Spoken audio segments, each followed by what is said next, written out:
On a cold, snowy night in the mountains of Japan, two woodcutters, an older man and his young apprentice, were caught in a fierce snowstorm. They found shelter in a small cabin and fell asleep, hoping the storm would pass by morning. But in the middle of the night, the young man woke to a chilling sight. Standing at the doorway was a woman dressed in pure white, her skin as pale as the snow outside. Her long, black hair flowed like a shadow, and her breath hung in the freezing air.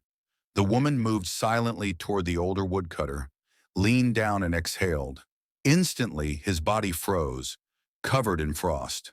The young man was paralyzed with fear, unable to move or even scream.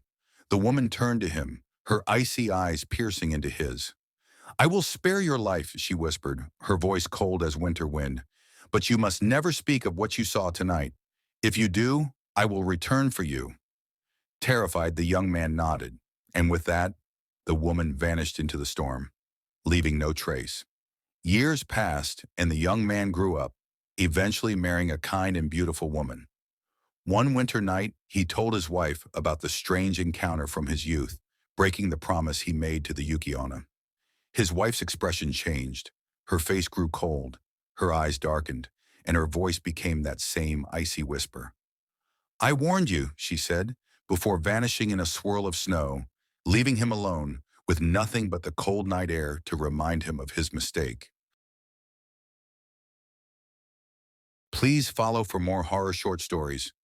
Thank you and goodbye for now.